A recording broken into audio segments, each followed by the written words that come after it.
అభినవ్కి టైగర్కి మధ్య ఏదో కనెక్షన్ ఉందనిపించిన వెంటనే సన్నీకి కాల్ చేశాడు దేవా. అటునుంచి సన్నీ అసలు కాల్ లిఫ్ట్ చేయలేదు. పూర్తిగా రింగ్ అయ్యే వరకు చూసేసరికి దేవాకి విపరీతమైన కోపమొచ్చేసింది. అందుకే వెంటనే చేస్తూనే ఉన్నాడు. అయినా సరే అటునుంచి సన్నీ అస్సలు కాల్ లిఫ్ట్ చేయలేదు. దాంతో ఒళ్ళు మండిపోయి తన ఫోన్ను నేలమీద గట్టిగా విసిరిగొట్టి ఆయాసపడుతూ సోఫాలో కూలబడ్డాడు. మరుసటి రోజు ఉదయాన్నే అనన్య ఫ్యామిలీలో వాళ్ళు అందరూ డైనింగ్ టేబుల్ దగ్గర కూర్చున్నారు. అభినవ్కి ఇష్టం లేకపోయినా సరే అతను వెళ్ళి సన్నీ దగ్గరే కూర్చోవాల్సొచ్చింది. అతన్ని చూసి, అబ్బో ఏంటి వింత, మన గొప్పింటలుడు నిన్న నైట్ ఇంటికి కూడా వచ్చాడా అని అభినవ్ను రెచ్చగొడుతూ మాట్లాడాడు సన్నీ. అభినవ్ని కొట్టించాలని చూసి చివరికి రౌడీలతో దెబ్బలు తిన్నాకూడా సన్నీకింకా బుద్ధి రాలేదు. తాతయ్య సపోర్ట్ ఎలాగో ఉండడంతో ఈగో చల్లారాక ఇంకా అభినవ్ని ఇన్సల్ట్ చెయ్యాలనే చూస్తున్నాడు. సన్నీ వైపు చూసి, ఆల్రెడీ జరిగింది చాలదా, మళ్ళీ ఎందుకు అనవసరంగా అతన్ని కెలుకుతున్నావు అని సీరియస్గా అడిగింది అనన్య. నేనేమీ నీలాగా భయపడుతూ ఉండలేను. నాకు నచ్చకపోతే ఇలాగే మాట్లాడతాను. రోజు నీ హస్బెండ్ ఇంటికి లేటుగా వస్తాడు కాబట్టి అలా అడిగాను. అయినా ఎప్పుడు తప్పించుకుంటాడో ఎప్పుడు తిరిగి వస్తాడో తెలియదు కాబట్టి అడిగాను అని అభినవ్ వైపు గుర్రుగా చూస్తూ అడిగాడు సన్నీ. నాకు బయట వర్క్ ఉంది, అందుకే లేటుగా వస్తాను అని చెప్పాడు అభినవ్. ఓ రోజునా? రోజు వర్క్ చేస్తూనే ఉంటావు నువ్వు. నైట్ టైంలో ఎలాంటి వర్క్ చేస్తావు? మళ్ళీ డెలివరీ బాయ్గా మారిపోతావా అని అడిగాడు సన్నీ. అది విని అనన్యాకి చాలా కోపమొచ్చింది. వెంటనే సన్నీ వైపు చూసి, చాలు సన్నీ, ఇంకాపు అని అరిచింది. నన్నంటున్నావేంటి? అయినా ఇలా ఊరికే నా మీద అరవకు. నీ మొగుళ్లాగా నేనన్నీ మూసుకునుండను అని కౌంటర్ ఇచ్చాడు సన్నీ. అవన్నీ విని, అసలేం జరుగుతుంది ఇక్కడ? పొద్దున్నే బ్రేక్ఫాస్ట్ చేస్తున్నప్పుడు ఇలాంటి గొడవలన్నీ ఎందుకు అని అసహనంగా అన్నాడు చంద్రశేఖర్. అది విని, సన్నీకి మీరే చెప్పండి తాతయ్య, పొద్దున్నే వాడే స్టార్ట్ చేశాడు అని చెప్పింది అనన్య. అంటే ఏంటి? ఈ అభినవ్ గాడి ఇంటికి లేటుగా వస్తుంటే అది నా తప్ప, అడగకూడదా అని అరిచాడు సన్నీ. ఎప్పట్లాగే అరాకొరా మాట్లాడే రాజీవ్ మధ్యలో దూరుతూ, అతని ఏ టైంలో వస్తే ఏంటి పోతే ఏంటి, అయినా అదంతా నీకెందుకు సన్నీ అని అడిగాడు. సన్నీ అనవసరంగా అభినవ్ని గెలకడానికి పోయి దెబ్బలు తిన్నందుకు రాజీవ్ కూడా బాగా బాధపడ్డాడు.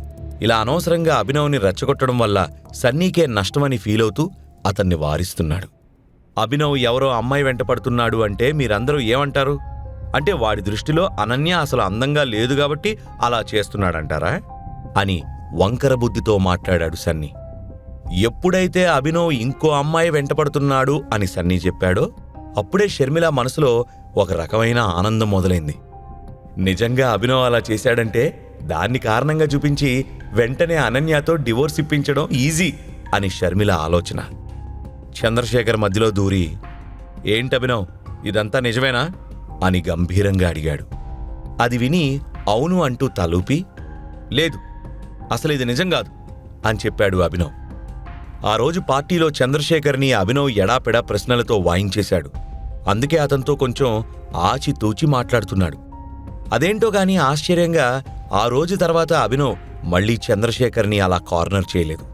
ఆ విషయం పెద్దాయనకు కూడా సర్ప్రైజింగ్గానే ఉంది. ఈలోపే సన్నీ వెనక నుంచి, సన్నీబాబు, మీ ఫోన్ను లైబ్రరీలో మర్చిపోయారు అంటూ తీసుకొచ్చింది పనమ్మాయి. ఓ అవునా అంటూ తన ఫోన్ తీసుకొని చూశాడు. ఫోన్ అన్లాక్ చేసిన వెంటనే అందులో దేవా నుంచి చాలా మిస్డ్ కాల్స్ ఉన్నట్టు కనిపించింది. ఆ పనమ్మాయి మాటలు విని షర్మిల గట్టిగా నవ్వుతూ, ఏంటి బాబు, నువ్వు ఈ మధ్య లైబ్రరీ వైపు కూడా వెళ్తున్నావా? అసలు మన ఇంట్లో అదొకటి కూడా ఉందని నీకు గుర్తుందా అంటూ వెటకారంగా అడిగింది షర్మిల. ప్రోటాన్ వాళ్లతో మీటింగ్ ఉంది కదా, లీగల్గా కూడా మనం స్ట్రాంగ్గా ఉన్నాం అనిపించుకోవడానికి కొంచెం హోంవర్క్ చేస్తున్నాను. వాళ్లను ఎలా అయినా సరే ఇంప్రెస్ చేయాలి కదా అని గర్వంగా చెప్పాడు సన్నీ. అయినా ఆ మీటింగ్కి అనన్య మాత్రమే వెళ్ళాలి కదా, నువ్వెందుకు అనవసరంగా వెళ్ళి ఆమెకు ప్రాబ్లమ్స్ క్రియేట్ చేస్తావు అని అడిగాడు అభినవ్. ఈ మాట ఎవరు చెప్తున్నారో చూడండి. అర్ధరాత్రుళ్ళు అమ్మాయిల చుట్టూ తిరిగేవాడివి, నీకు బిజినెస్ గురించి మాట్లాడే అర్హత లేదు.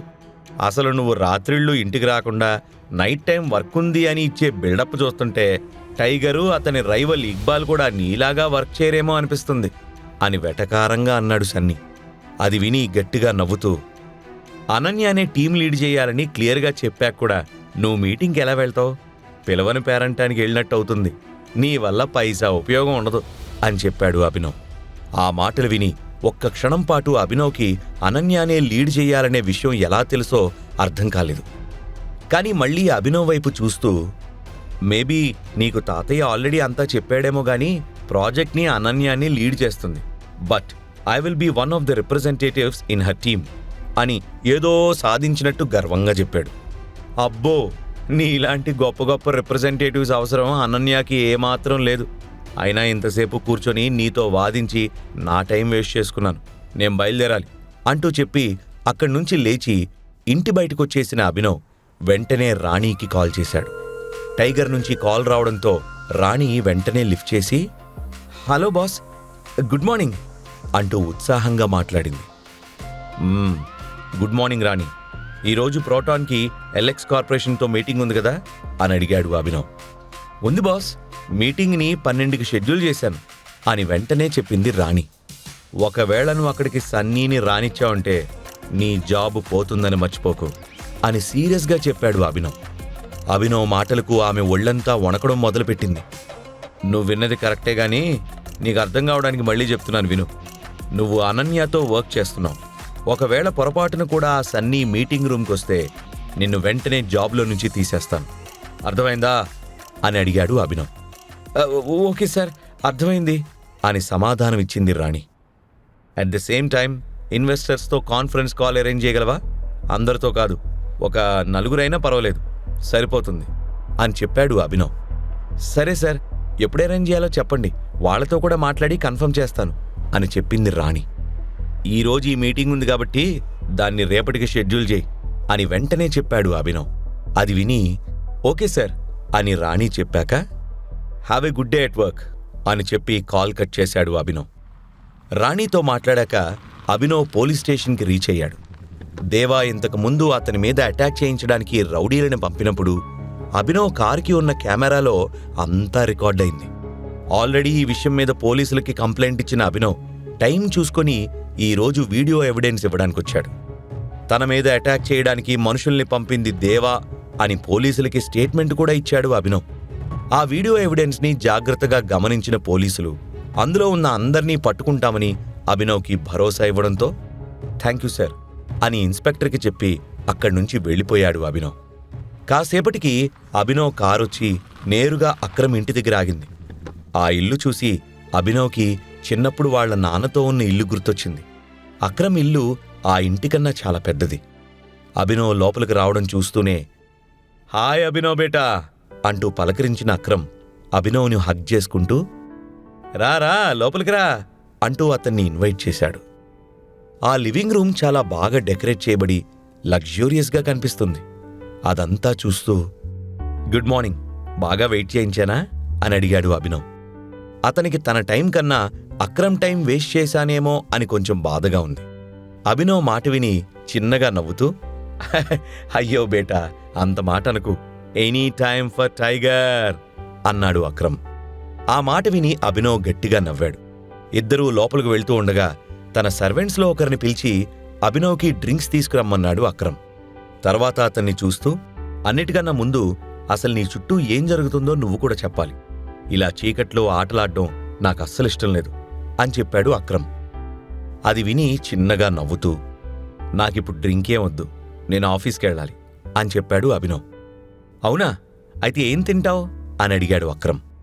ఏదైనా ఓకే, లైట్గా అని చెప్పి కూర్చొని మాట్లాడ్డానికి ఒక మంచి ప్లేస్ కోసం చుట్టూ చూస్తూ నీకు అర్బాజ్ గురించి ఏం తెలుసో చెప్తావా అని అడిగాడు అభినవ్. అది విని ఒక్క క్షణం అభినవ్ వైపు చూస్తూ రంజన్ నాకు అతని గురించి చెప్పాడు. నీకు అర్బాజ్ ఎలా దొరికాడు అని అడిగాడు అక్రమ్. నాకు దేవా కంపెనీలో కొన్ని షేర్స్ ఉన్నాయి, వాటిని వెనక్కి తీసుకుందాం అనుకున్నాను. కానీ దేవా ఏమో కంపెనీని అమ్మేస్తాను అని చెప్పి నన్ను ట్రిక్ చేద్దాం అనుకున్నాడు.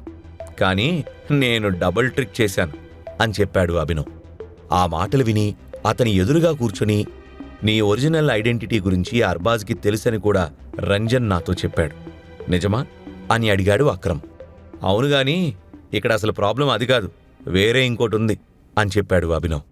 అవునా, ఏంటది అని ఆతృతగా అడిగాడు అక్రమ్. అర్బాజ్ టీంలో ఒకరు నా కోసం వర్క్ చేస్తున్నారు. వాళ్ళ ఫ్యామిలీని అర్బాజ్ ఎక్కడ దాచిపెట్టాడో తెలుసుకోవాలి అని చెప్పాడు అభినవ్. అది విని అతని వైపు ఒక్క క్షణం చూశాడు అక్రమ్. ఈలోగా మెయిడొచ్చి ఒక ట్రేలో టీ, బిస్కెట్స్ తీసుకొచ్చింది. వాటిని తీసుకొని ఆమెను వెళ్ళిపోమని చెప్పాడు అక్రమ్. ఆమె వెళ్ళిన వెంటనే ఆ ట్రేను టేబుల్ మీద పెట్టేసి అక్కడ అభినవ్ని కూర్చోబెట్టి, అర్బాజ్ గాడు ఇక్బాల్కి పార్ట్నర్. అర్బాజ్కి తన పనిలో ఎవ్వరూ తలదూర్చడం ఇష్టం ఉండదు. ఆ విషయం ఇక్బాల్కి బాగా తెలుసు. కానీ కొంచెం తేడా జరిగినా ఇక్బాల్ దగ్గర నువ్వు ఎక్స్పోజ్ అయిపోతావు అనిపిస్తుంది అని చెప్పాడు అక్రమ్. అతను చెప్పినదంతా జాగ్రత్తగా విన్నాడు అభినవ్. ఇదంతా పక్కన పెడితే నీకింకో విషయం చెప్తాను విను. నువ్వు చెప్పిన ఆ అర్బాజ్ దగ్గర ఉన్న స్పై నిన్ను ట్రాప్ చేయడానికి ట్రై చేస్తున్నాడనిపిస్తుంది. అంత ఈజీగా వాడిని ఎలా నమ్ముతున్నావు? ఒకవేళ వాడి ట్రాప్లో నువ్వు పడితే ఏం చేస్తావు అని అడిగాడు అక్రమ్. అది విని అభినవ్కి గుండె వేగంగా కొట్టుకోవడం మొదలైంది. అందుకే అక్రమ్ చెప్పేవన్నీ జాగ్రత్తగా వినడం మొదలుపెట్టాడు.